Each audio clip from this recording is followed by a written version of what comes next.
What's up YouTube, this is Collect Pokemon and today we are going to talk about bulk cards and the crash of the bulk market. But before we get into it, remember to hit the like button, the subscribe button, and support us on Patreon, as well as check out our live breaks of Japanese booster box that is upcoming. Lost Abyss. Check out collectpokemon.net and go buy your breaks today. So today's video, we're going to talk more about the bulks and how the bulk market has finally crashed. I mean, it was limping for the longest time, and I think that the nail in the coffin was pretty much, this month kind of thing. So Tro and Toe has officially stopped buying the common uncommon bulk, and Safari Zone has finally taken out the option for bulk. Traditionally, Safari Zone has been quite a big player in buying bulk. And what they would do is they would have a page for bulk, and then they would say that, hey, currently we're halting the buying of bulk, and then, after a few weeks, they'll resume it, something along that line. But, today before making this video, I was checking and, they simply just took out that button. So, yeah, you can't actually access the bulk page anymore. So with that said, I want to give you a bit of a history. I do feel like we have been in similar situation before. And if not, I think that the previous situation might actually be worse. We're going to look at what is similar from here to what happened in historic time, and what is the difference from what we are seeing now and what we saw before. Sorry about that. So around the year 2017, after Evolution was a big hit, Sun and Moon was, we went into Sun and Moon with a very, very popular bullish market. Everyone was opening packs. Guardian Rising, competitive play were great. Everyone wanted the Tapu Leles. And then we moved on to Burning Shadow with the Charizard as a Laura. Everyone was like, oh my god, that's like the best set hyper rare Charizard. That was the time when hyper rare was still a new thing. Everyone was hyped. Box were being opened, Darium were opening thousands of packs and gaining this kind of million views. It just seems that everything was really, really good. And once you open those cards, you can send it in for bulks, and those bulk were going for 6 cents, 7 cents. And, people were just buying bulk like crazy, and, they were actually bidding the price up.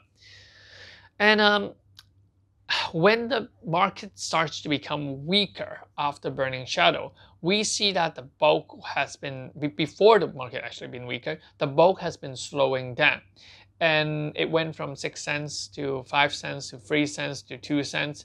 And I think when Crimson Invasion was about to be released, people just stopped taking in bulk. And, Crimson Invasion was a massacre. A lot of card stores thought that, hey, Guardians Rising was so good. Evolution was so good. Sun and Moon first set was so good. Gold Ultra Ball, Crimson Invasion. Ultra Beast, who doesn't like Ultra Beast, right? So they went all in. And guess what? Everyone got burned. A lot of card stores got shut down. They were, they just can't pay the bill. They just kind of said, we quit. Pokemon made a very, very quick decision to only print a very small quantity of Ultra Prism booster box, tiny bit of quantity. One print run, out of print before it was actually even released. So Ultra Prism then was that set that everyone wanted because Cynthia was a playable card. But that wasn't enough to save the market. The market kind of limped on with Lost Thunder, Celestial Storm, all these sort of team up, Unbroken Bonds. And I think that Unbroken Bond did see a little bit increase with team up, but it wasn't enough. And Hidden Fates was released, and things got a lot better. But I can tell you that the bulk market, even though that the regular market has been recovering, the bulk market stayed low for a really long time. A lot of the time, Tro and Toe will release 10,000 cards, 100,000 cards. They might just say that they're buying that, but at like 1 or 2 cents.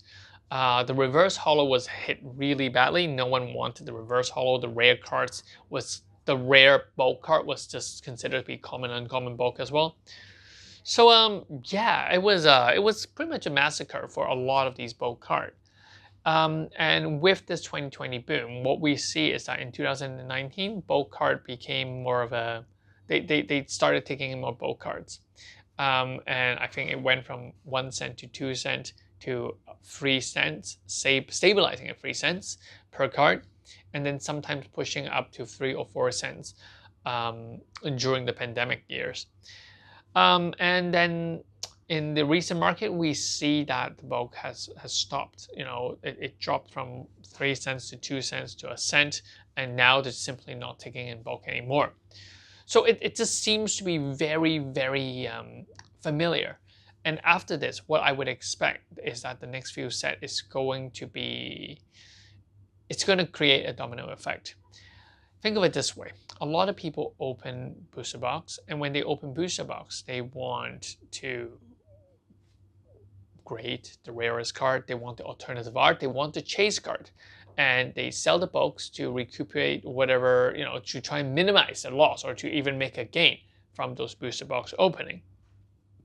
But with the crash of bulk, we're just gonna simply not see massive opening anymore. And without these massive opening anymore, people, these massive box opener are not gonna buy as many box because it's much more difficult to sell that single box because just the mentality, the market mentality is very weak. And I think that that domino effect is going to cause a lot of the newer products to crash and to just kind of sit there, and so on. So that is something that is very similar, eerily similar to what had happened 2 or 3 years ago. Now, what is different is that I still don't know whether this is actually going to happen or it's going to be very different to what happened. Leave a comment in the comment section to let me know what you guys think. Because what is different is that there is still a bunch of products shortage. I still can't go onto a distributor and say, hey, I want 5 Ks of this, or I want 10 Ks of ETB. They're still heavily allocated. I don't understand why, but it seems that there are still a huge demand for new products, sealed products, or something along that line. Or there is just simply a lot more stores, each store trying to get 1 or 2 Ks each, and that makes it very difficult. I have no idea why. The profit margin is still actually quite high. We are seeing things such as Pokemon Go selling at MSRP, but remember, MSRP is still a 20 to 30% profit because distributors give card store a discount, or the wholesale price is around 20 to 30% lower than MSRP. And so therefore, there is still money to be made.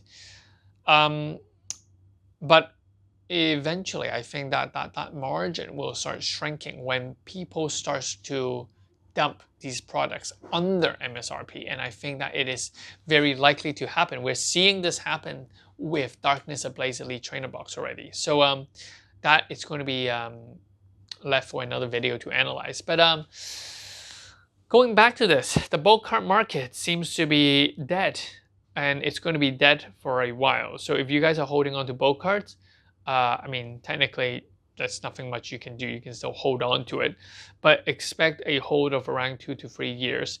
You definitely have to hold it for around that time before we're going to see a lot of these bulk cards to be washed and flood into or out of the market, or going into the dump, or something like that.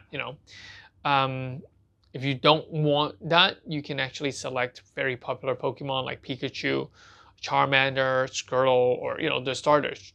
Choose and pick out those bulk, and those will be the first one to rise up in price. Another thing that you can do is you can still look at different buy lists. There are certain sets that are still being bought up, especially in the Sun and Moon, the late Sun and Moon era. A lot of, even though bulk is not there anymore, but people are still buying the common and uncommon on different buy lists. So you guys can still check those out. So yeah, that's pretty much for this video. Let me know in the comment section below, what do you guys think? Is history repeating itself, or is it gonna be something different? I mean, I can't tell. I just can't explain why products are still very difficult to obtain at the distributor level. So yeah, catch you guys in the next one. Peace. This is Collect Pokemon. Bye bye.